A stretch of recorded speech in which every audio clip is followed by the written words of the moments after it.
우리가 역사는 거울이다라는 말이 있습니다. 즉 역사를 통해서 배워야 한다는 거죠. 역사를 통해 그 교훈을 깨달으면 새로운 발전이 있다는 겁니다. 이거는 개인에게만 아니라 나라에게도 똑같이 적용됩니다.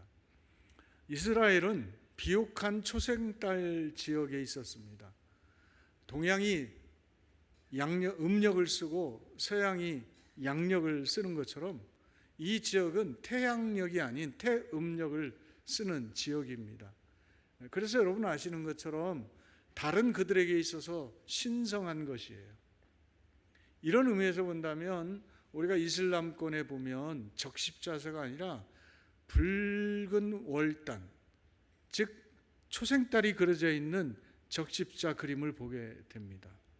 이들이 십자군 전쟁에 대한 아픔 때문에 십자가에 대한 거부감으로 결국 붉은 적십자가 아닌 붉은 초생달회가 결국 그들에게는 적십자와 같은 역할을 하는 겁니다. 그만큼 이 성경이 위치해 있는 이스라엘을 중심한 고대 근동 지방은 특히 초생달에 대한 신성함이 있는 거죠.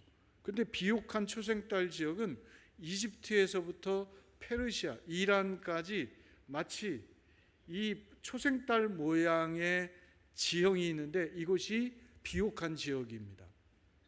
여러분이 아는 것처럼 이집트의 나일강 그리고 유프라테스 강과 티그리스 강 사이에 있는 메소포타미아 지역이라고 하는 이 비옥한 이 지역이 바로 여기에 있습니다. 그래서 이 비옥한 초생달 지역에 세계 7대 문명 중에 5대 문명이 여기 있습니다. 히타이트, 바빌론, 메소포타미아, 페르시아, 그리고 이집트. 그만큼 세계의 강성한 나라들이 여기에 있었어요. 결국 이것은 뭘 의미하는 거냐면 열강들이 일어날 때마다 전쟁이 있었다는 것입니다. 결국 이집트의 곡창지대를 차지하기 위해서 아수르나 또는 바벨론이나 또는 메데파사가 일어나서 세계 통일의 꿈을 이루고자 했던 것이고, 또 이집트는 그 북방의 땅들, 좋은 땅들을 차지하기 위해서 이집트의 그 강력함으로 정말 세계를 호령했던 것이죠. 그 열강들의 길목에 있었던 나라가 이스라엘입니다. 그 외침이 많죠. 그래서 전쟁, 성경을 읽어보면 전쟁 이야기가 참 많습니다. 그런 의미에서 보면 지금 오늘 본문의 말씀은 이스라엘이 바벨론에게 멸망하고 70년간의 바벨론 포로기에서 벗어나서 메데파사가 바벨론을 멸망시키고, 메데 왕이 초대 왕이었지만 2대 왕의 여러분 페르시아의 왕이 이제 진짜 통일 왕으로 세워지면서 모든 바벨론으로 인하여 포로로 잡혀왔던 모든 민족들은 이제 다 네 자기 민족으로 돌아가라 라고 하는 포고령이 내려진 거예요. 결국 그 결과 1차, 2차, 3차 기환을 거쳐서 오늘 느헤미야가 이스라엘 땅에 왔고 예루살렘에 무너진 성벽을 재건한 뒤에 하나님 앞에 새로운 마음으로 결심하는 기도의 내용이 오늘 본문이에요. 여러분 이렇게 생각해 본다면 이스라엘은 분명 70년의 포로기라고 하는 그 아픔을 겪었어요. 그런데 이 포로기를 벗어나서 성벽이 재건된 거예요. 나라가 재건된 게 아니에요. 아직도 그들은 오랜 시간 동안 포로의 생활 내지는 식민지의 삶을 살아야 합니다.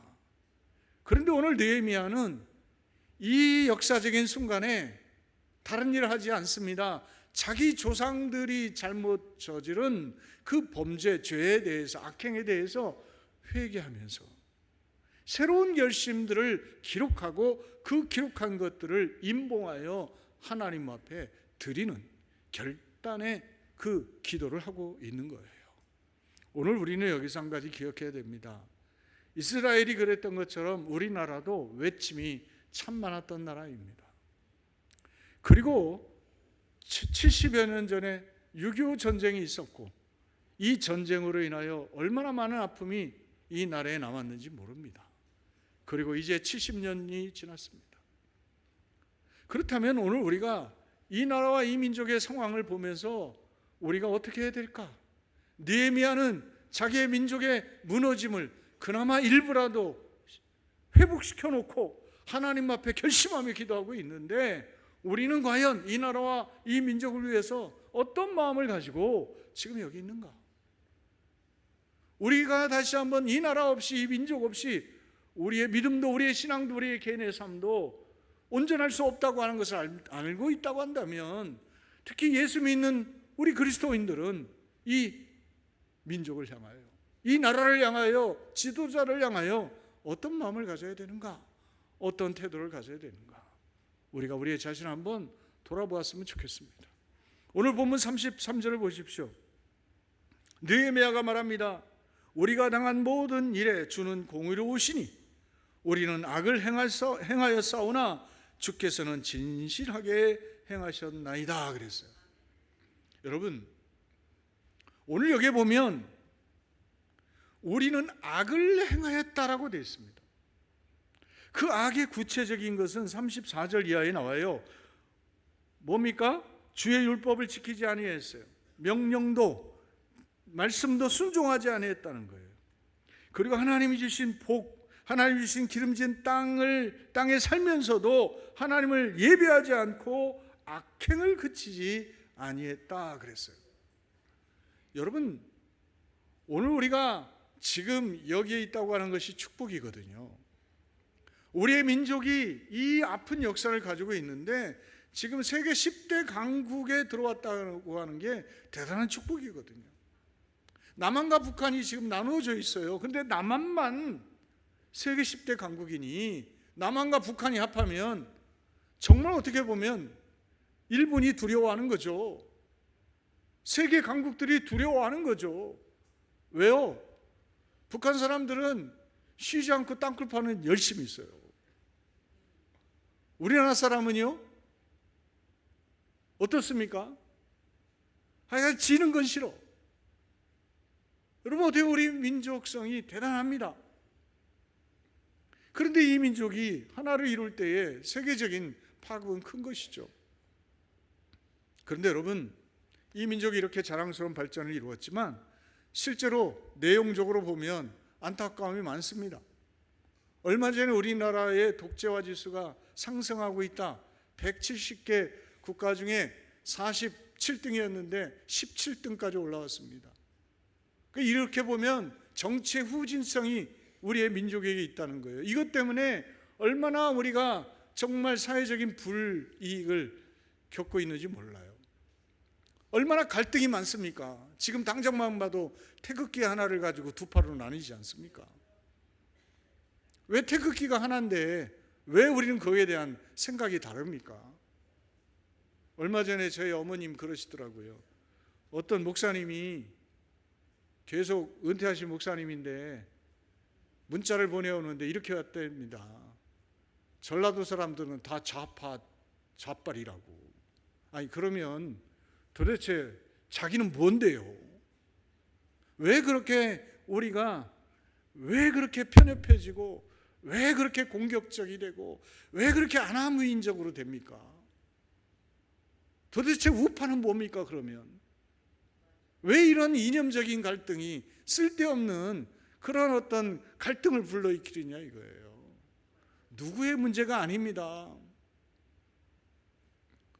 오늘 중요한 건 뭡니까? 하나님이 말씀 주셨고 은혜 주셨는데도 불구하고 그 은혜에 순종하지 않고 그 말씀대로 살지 않고 그래서 악으로 행하는, 그게 문제라는 것이에요. 독재화 지수가 올라가고 있죠. 그러면서 또 하나, 우리나라 100명 중에 물어보니까 내가 잠을 잘 잔다, 잘 잤다 하는 사람은 7명입니다. 잠 못 드는 사회입니다. 그 원인 중에 하나가 우울증입니다. 가장 우울한 나라 1등입니다. 100명 중에 56명이 우울하다라고 답합니다. 원인이 무엇인가 분석을 해봤더니 완벽주의라는 것입니다.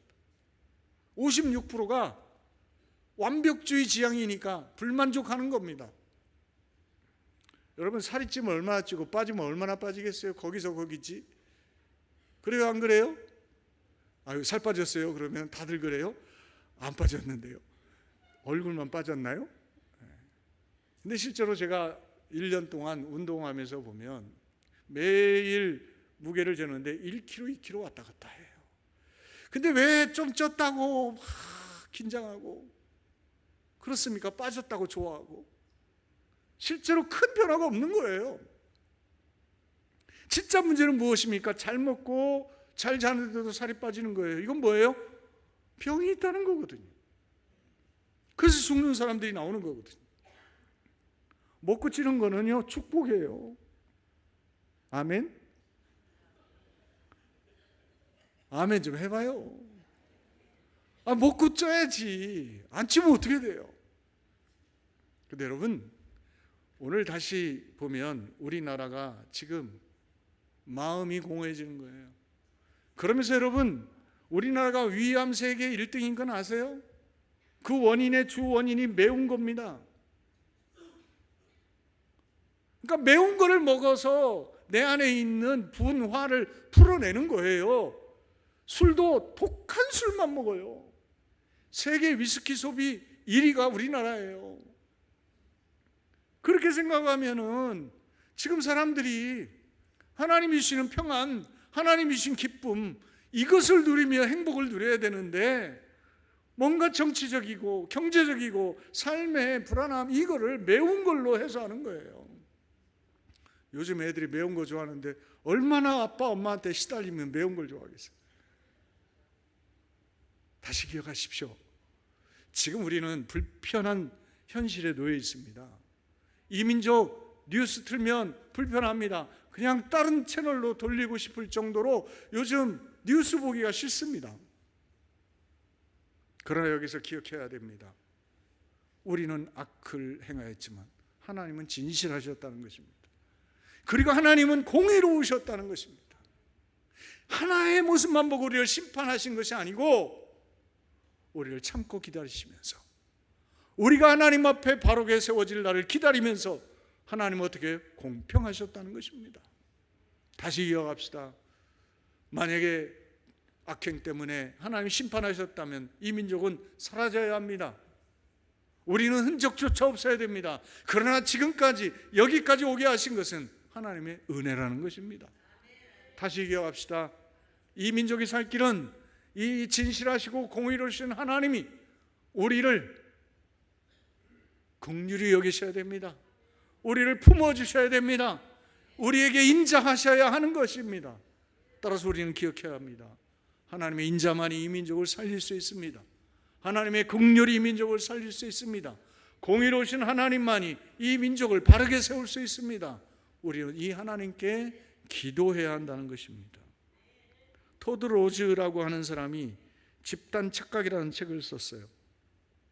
이거를 사회적 거짓말이라고 이야기했어요. 제가 언젠가 한번 말씀드렸죠. 우리는요, 지금 잘못된 현실을 외면하고 있어요. 다수결의 원칙 때문에 옳은데도 불구하고 사람들이 힘 있는 사람을 따라갑니다, 의견을. 그래서 결국은 우리는 아무 말 못하고 벙어리 냉가슴을 앓는 것이에요. 그러나 여러분, 다수결의 원칙이 민주주의의 원칙이지만 그것이 만약에 하나님의 뜻과 어긋난다면 그것은 옳은 게 아닙니다. 이런 의미에서 보면 우리가 사회적 거짓말의 피해자일 수도 있습니다. 그런 상황에 놓일 수도 있습니다. 그러나 중요한 것은 이 현실 속에서 우리가 하나님 앞에 진실을 구하는, 하나님 앞에 정말 공의를 구하면서 우리가 그 자리를 지키는 것입니다. 결국 이 세상에 하나님이 일하시는 사람은 그 자리에 흔들림 없이 하나님 앞에 믿음으로 선 사람들을 하나님이 사용하시는 겁니다. 기억합시다. 오늘 이 민족이 여기까지 온 것은 기도하는 누구 때문입니다. 믿음으로 살아가는 누구 때문입니다. 바로 저와 여러분이 그런 사람 될 수 있기를, 우리 교회가 그런 교회 될 수 있기를 주님의 이름으로 축원드리겠습니다. 두 번째는 오늘 34절에 보면 우리 왕들과 방백들과 제사장들과 조상들이 주의 율법을 지키지 아니하며 그랬어요. 지금 느헤미야는 하나님 앞에 기도하면서 백성들의 죄만 아니라 지도자들의 죄를 회개하고 있습니다. 그들은 분명히 우리에게 불행을 가져다 준 주인공들이었습니다. 여러분, 지도자 하나가 잘못되면 얼마나 백성들이 고생을 합니까? 그런 의미에서 보면 우리 민족은 정말 지도자를 위해서 더 많이 기도해야 됩니다. 지금의 지도자들이 이 나라를 이렇게 만들고 싶어서 그러겠습니까? 왜 그렇습니까? 그들이 잘못 판단하기 때문입니다. 잘못 생각하기 때문입니다. 그것이 옳다고 생각하니까 이렇게 하는 것입니다. 한번 생각해 봅시다. 우리가 말로 비난하기는 쉽습니다. 그러나 성경은 말합니다. 비난이 아니라 기도하라는 것입니다. 저들을 위해서 기도하라는 것입니다. 저들이 바른 생각을 갖고 바른 판단을 할 수 있도록, 좋은 사람들이 그 옆에 갈 수 있도록, 믿음의 사람들이 그 옆에 설 수 있도록, 그래서 바른 정책과 바른 정치가 나올 수 있도록 기도하라는 것입니다. 오늘 기억합시다. 정말 우리나라에 역사적인 지도자가 나와야 됩니다. 우리가 존경하는 지도자 이야기하면 다 세종대왕, 이순신 장군. 없어요. 지금 현 시대에 우리가 존경할 만한 사람이 없어요. 헨리 키신저가 격변기를 이끈 세계 6명의 리더, 지도자들, 리더십에 대해서 이야기했어요. 거기에 한국 사람은 없어요. 첫 번째가 현재 독일을 만든 코라트 아데나워 총리 이야기입니다. 14년간 총리를 하면서 그는 이 독일을 패전 국가에서 인류 국가로 만들어내요. 근데 두 가지의 가치를 주장합니다. 하나는 뭐냐? 우리는 기독교 신앙으로 이 나라를 세워야 된다는 것입니다. 두 번째는 우리는 민주주의 국가, 모두가 공평한 민주주의 국가를 세워야 된다는 것이었습니다. 이 싸움을 싸워갔습니다. 결국 독일은 패전 국가이지만 일본이 저렇게 과거에 대하여 반성하지 않는 반면에 독일은 그렇지 않습니다. 역사의식, 책임의식이 강한 민족이 독일 민족이 됐습니다. 매우 합리적입니다. 이 모든 게 그로부터 시작됐다는 것입니다. 민족 하나가 한 지도자를 통해서 바뀐 겁니다. 샤를 드골 대통령이 프랑스의 대통령으로서 그가 대통령에 대해서 민족을 해방시키기도 했지만 그는 1958년에 내전을 종식시키는 위대한 일을 했습니다. 그리고 결단을 내립니다. 아프리카의 식민지로 삼았던 알제리를 비롯한 정말 프랑스가 차지하고 있었던 많은 아프리카의 땅들을 다시 해방시켜줍니다. 우리에게도 독립이 필요하지만 저들에게도 독립이 필요하다는 것입니다. 그러면서 여러분, 프랑스가 미국과 그 소련의 그 냉전 시대에 중간 역할을 할 만큼 5대 세계 강국의 국가가 되는 기틀을 마련한 게 이 드골 한 사람을 통해서입니다. 싱가포르라고 하는 나라가 그 조그만 그 땅덩어리에서 우리나라보다도 경제 순위가 높은 세계 강국이 된 것은 1979년에 수상이 된 리관유 수상 때문입니다. 그는 시민 개혁과 이 경제 정책을 통해서 이 정말 어떻게 보면 작은 나라, 그것도 땅도 말레이시아에서 산 거 아닙니까?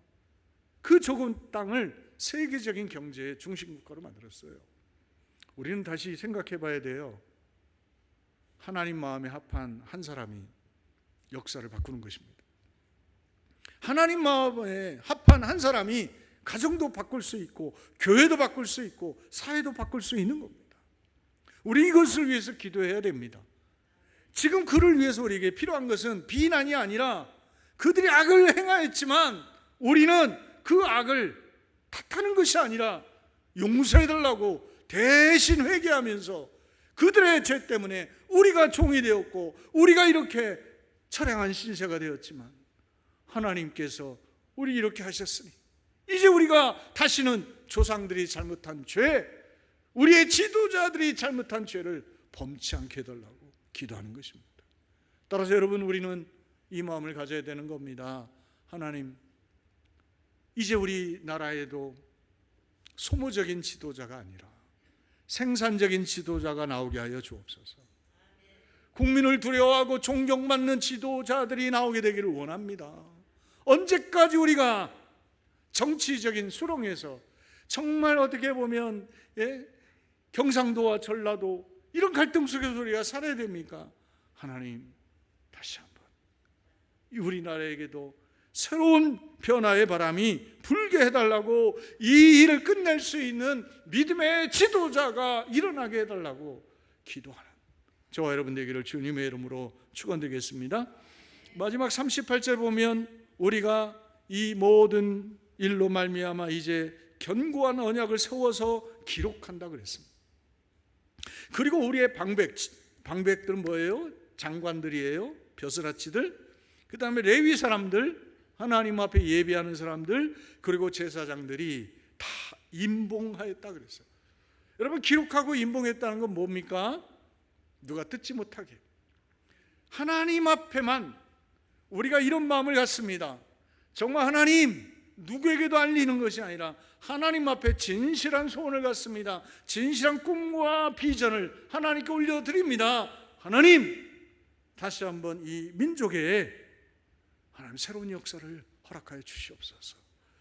새로운 마음과 결단을 각오하면서 기도하는 것입니다. 이제 오늘 우리는 불편함이 있습니까? 불편함을 기도의 제목으로 바꾸십시오. 불평, 불만이 생깁니까? 비판이 나옵니까? 그 비판이 잘못된 게 아닙니다. 기도하라는 것입니다. 그래서 이 민족이 우리의 기도를 통해서 새롭게 세워져야 되지 않겠습니까? 분명한 것은 우리 한 사람이 결단하는 것입니다. 한 사람이 결심하면 변화의 바람은 불어나는 것이에요. 한 사람이 자기 영역에서 자기의 삶을 개척하고 그곳에서 새로운 길을 열어야 하나님의 축복이 임하는 거예요. 나이키의 설립자인 필 라이트라는 사람의 이야기가 있어요. 그는 24살에 스탠퍼드 대학원을 졸업하면서 논문을 운동화로 씁니다. 그는 평생 운동화에 미친 사람이었어요. 그래서 그가 쓴 자서전의 제목이 슈독입니다. 독, 개. 뭐예요? 신발 개. 이 말이에요? 신발에 미쳤다라는 뜻이에요. 신발에 미친 개와 같은 삶을 산 사람이 그입니다. 그는 1962년도에 이 논문을 쓴 이후에 일본에 방문합니다. 그리고 거기에서 지금의 아식스예요, 아식스. 이 아식스 운동화를 발견합니다. 가격이 싼데 매우 튼튼하고 가벼운 겁니다. 그래서 이 신발을 미국에 수입해서 팔기 시작하다가 계약상의 문제가 생겨서 사업이 파산당합니다. 그리고 10년 동안 그는 한 번도 허리를 펴지 못하고 계속 은행에 가서 빌면서 이 나이키라는 회사를 유지한 겁니다. 10년 동안 그는 그렇게 정말 은행에 가서 계속 빌면서 한 가지 놓치지 않는 일이 있었습니다. 품질 좋은 신발을 위해서 그는 계속 끊임없이 연구한 겁니다. 그의 고백이 이겁니다. 10년 동안 그렇게 쉬지 않고 개발하고 개발했더니 어느 날 세계 초인류 신발 생산업자가 되어 있는 거예요. 세계 부자 24등에 올라가 있는 거예요. 다시 기억하십시오. 어찌 보면 우리 안에 내 삶에서 믿음으로 하나님 안에 끈기를 가지고 우리가 개척하고 다시 도전하고 다시 그 일에 우리가 정말 성실을 다하여 열심히 살아가는 것이 애국이고, 그것을 통해서 분야에서마다 하나님이 주시는 발전이 있어야 되는 것이에요. 중요한 건 뭡니까? 돈이 아닙니다. 하나님의 정의입니다. 하나님의 공의입니다. 우리의 말이 아닙니다. 우리의 기도입니다. 이것이 나라를 살리는 것입니다. 말씀을 정리합니다. 이제 나라를 위해서 우리가 기도해야 됩니다. 무엇이요? 우리의 악이 아니라 하나님의 공의가 이 나라를 살리는 것을 알고, 하나님 모든 나라가 진리이신 하나님을 바라보게 해달라고 기도해야 합니다. 백성의 지도자들이 악행을 행하는 것이 아니고 정말 풍성함을 자기만 누리는 것이 아니라 모든 백성이 누릴 수 있도록 지도자들이 깨어나게 해달라고 기도해야 됩니다. 무엇보다도 하나님, 한 사람으로부터 시작되는 변화와 이 개혁의 역사가 다른 사람이 아니라 나로부터, 다른 어떤 것이 아니라 우리 교회로부터 일어날 수 있도록 우리가 기도하면서 여러분 한 사람이 바로 그 주역 되시는 그 은혜가 되기를 주님의 이름으로 축원드리겠습니다.